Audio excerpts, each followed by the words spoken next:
On what we should be expecting from the local market today with Chris Weston from IG. Chris, great to see you there. Thanks for your time. Let's start with that lead from Wall Street because we saw stocks in the United States moving higher, mostly under the guise of IBM and Google, which both pushed up about 5%. Yeah, they did indeed. I think we'd set ourselves up for a pretty flat day. Of course, the drama's going to happen scheduled for half past 8, which is obviously the Apple result, and that's probably going to move pretty much every asset class in what's going to be the twilight zone. You know, because it's going to be quite thin liquidity just after the cash session. So, you know, I think there's a lot of rhetoric around what's going to happen there, and I think that's going to be the key. But if you're a Dow follower, you know, obviously everything's to do with IBM. It's got a double-digit weight on the market. And, you know, I think that pretty much put all the points into the Dow gains. S&P pretty flat. I think a lot of the rhetoric was around some of the political drama with the debt ceiling being voted through, and that's going to be pushed back until April the 19th. I think that's obviously a good situation for markets, and we can sort of kick the can down the street, I suppose, just for a little bit longer. And I think when now our eyes fall on to March 1st, where we get the sequester coming in with these automatic defence cuts, which are going to basically come in unless we get some sort of resolution before then. But I think that's part of the reason we did see a bit of a move up. Of course, you mentioned IBM, Google, those earnings were very good, and the tech sector, I think, was up about 1.4%. So I think that's we're going to see a pretty flat day today, and yeah, I guess it really is now all about Google.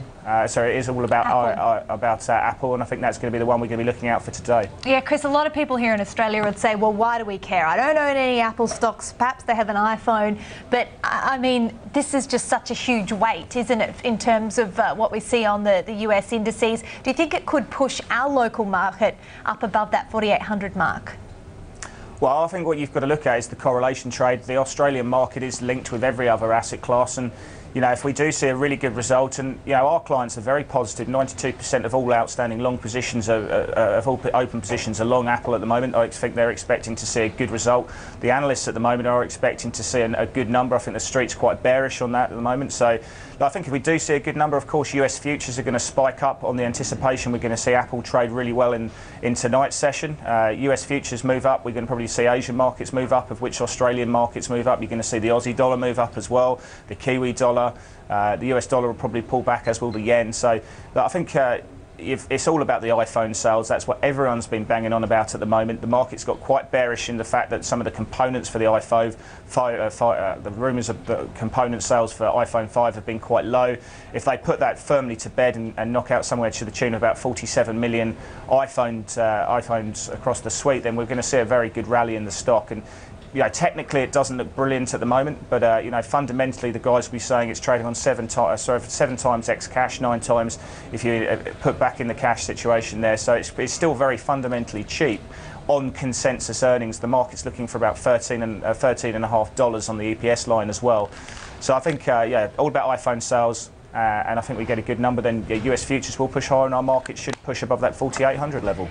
Yeah, Chris, we've been asking a couple of people this morning. Your thoughts on why the iPhone 5 didn't fly off the shelf like other iPhones?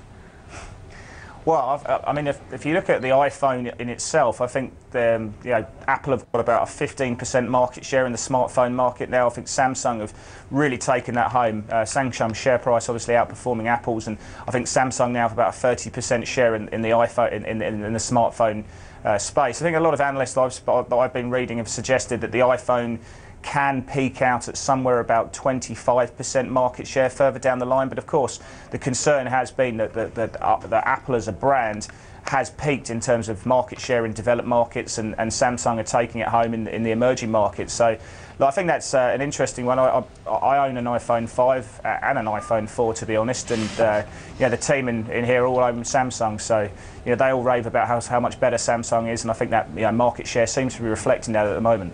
Yeah, absolutely. What about Fortescue? We've got the results out later this afternoon. Now, you've pointed out before, we should kind of know what we're getting here in terms of these big miners and their production reports. We know what's being shipped out of the ports. What are you looking for from Fortescue today? Well, I think we're at a bit of a crossroads with Fortescue, to be honest. I think the volatility's been huge, 280 up to 510.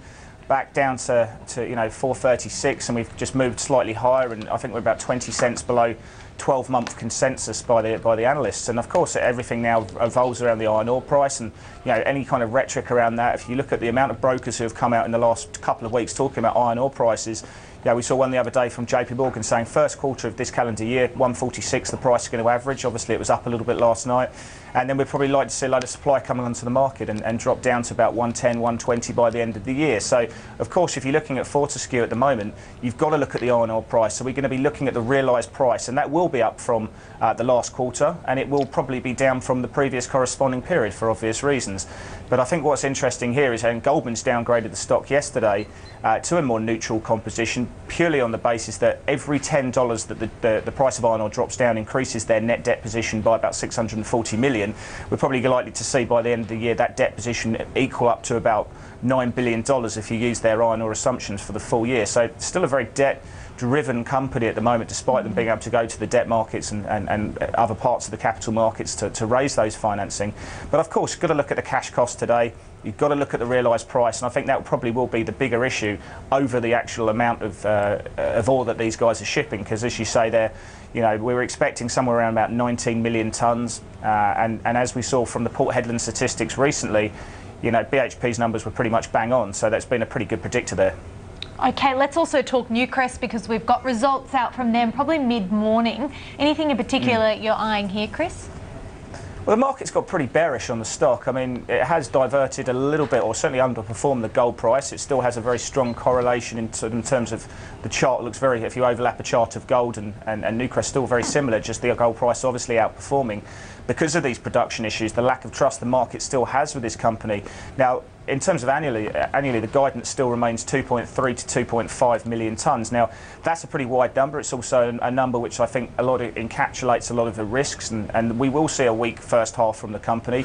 It's about the second half. We're looking for about, well, certainly Credit Suisse are looking for about 500,000 ounces in terms of gold, and I think that's likely to ramp up to 634 in the March quarter and about 709 going into the sort of back end of next year. So there will be a better second half, and I think that wide spread that we're seeing in terms of the guidance encapsulates that. But I think there are the risks. I think the market does believe that 2.3 to 2.5 could be at a risk of a bit of a downgrade, and in which case, is it priced in, or we can actually see sellers coming through? I actually think if they continue to knock out and say that guidance is the case, we might actually see the stock rally a little bit. So I think there's a lot of being negative positioning in this company at the moment, so if they continue to meet that guidance, it could be a good situation. Okay, cool. Chris Weston, thanks so much. Thanks, Chris Kate. joining us from IG in Melbourne there. Well, the US House of Representatives has